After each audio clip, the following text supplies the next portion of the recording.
Genesis chapter 17। जब Abram 99 वर्ष का हो गया तब यहोवा ने उसको दर्शन देकर कहा, मैं सर्वशक्तिमान ईश्वर हूँ, मेरी उपस्थिति में चल और सीधा होता जा, और मैं तेरे साथ वाचा बांधूंगा और तेरे वंश को अत्यंत ही बढ़ाऊंगा और तेरे वंश को अत्यंत ही बढ़ाऊंगा। तब अब्राम मुंह के बल गिरा और परमेश्वर उससे यो बातें कहता गया, देख, मेरी वाचा तेरे साथ बंधी रहेगी, इसलिए तू जातियों के समूह का मूल पिता हो जाएगा। सो अब से तेरा नाम अब्राम न रहेगा परंतु तेरा नाम इब्राहिम होगा, क्योंकि मैंने तुझे जातियों के समूह का मूल पिता ठहरा दिया है। और मैं तुझे अत्यंत ही फुलाऊंगा और तुझको जाति जाति का मूल बना दूंगा और तेरे वंश में राजा उत्पन्न होंगे। और मैं तेरे साथ और तेरे पश्चात पीढ़ी पीढ़ी तक तेरे वंश के साथ भी इस आशय की युग युग की वाचा बांधता हूँ कि मैं तेरा और तेरे पश्चात तेरे वंश का भी परमेश्वर रहूंगा।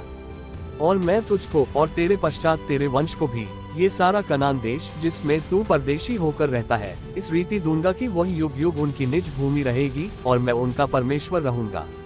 फिर परमेश्वर ने इब्राहिम से कहा, तू भी मेरे साथ बांधी हुई वाचा का पालन करना, तू और तेरे पश्चात तेरा वंश भी अपनी अपनी पीढ़ी में उसका पालन करे। मेरे साथ बांधी हुई वाचा जो तुझे और तेरे पश्चात तेरे वंश को पालनी पड़ेगी सो यह है कि तुम में से एक एक पुरुष का खतना हो। तुम अपनी अपनी खलड़ी का खतना करा लेना, जो वाचा मेरे और तुम्हारे बीच में है उसका यही चिन्ह होगा। पीढ़ी पीढ़ी में केवल तेरे वंश ही के लोग नहीं पर जो तेरे घर में उत्पन्न हो वह परदेशियों को रूपा देकर मोल लिए जाएं। ऐसे सब पुरुष भी जब 8 दिन के हो जाएं, तब उनका खतना किया जाए। जो तेरे घर में उत्पन्न हो अथवा तेरे रूपे से मोल लिया जाए उसका खतना अवश्य ही किया जाए। सो मेरी वाचा जिसका चिन्ह तुम्हारी देह में होगा वह युग युग रहेगी। जो पुरुष खतना रहित रहे अर्थात जिसकी खलड़ी का खतना न हो वह प्राणी अपने लोगों में से नाश किया जाए, क्योंकि उसने मेरे साथ बांधी हुई वाचा को तोड़ दिया। फिर परमेश्वर ने इब्राहिम से कहा, तेरी जो पत्नी सारा है उसको तू अब सारा न कहना, उसका नाम सारा होगा। और मैं उसको आशीष दूंगा और तुझको उसके द्वारा एक पुत्र दूंगा, और मैं उसको ऐसी आशीष दूंगा कि वह जाति जाति की मूल माता हो जाएगी और उसके वंश में राज्य राज्य के राजा उत्पन्न होंगे।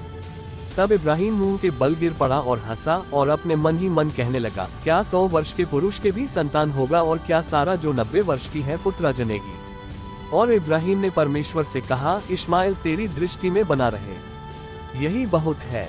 तब परमेश्वर ने कहा, निश्चय तेरी पत्नी सारा के तुझसे एक पुत्र उत्पन्न होगा और तू उसका नाम इसहाक रखना, और मैं उसके साथ ऐसी वाचा बांधूंगा जो उसके पश्चात उसके वंश के लिए युग युग की वाचा होगी।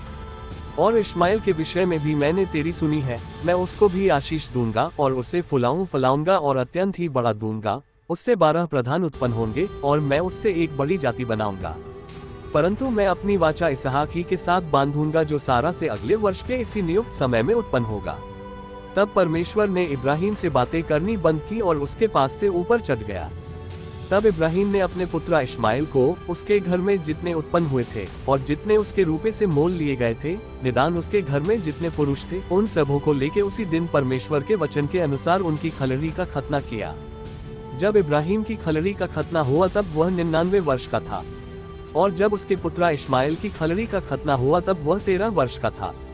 इब्राहिम और उसके पुत्र इश्माएल दोनों का खतना एक ही दिन हुआ। और उसके घर में जितने पुरुष थे जो घर में उत्पन्न हुए तथा जो परदेशियों के हाथ से मोल लिए गए थे, सबका खतना उसके साथ ही हुआ।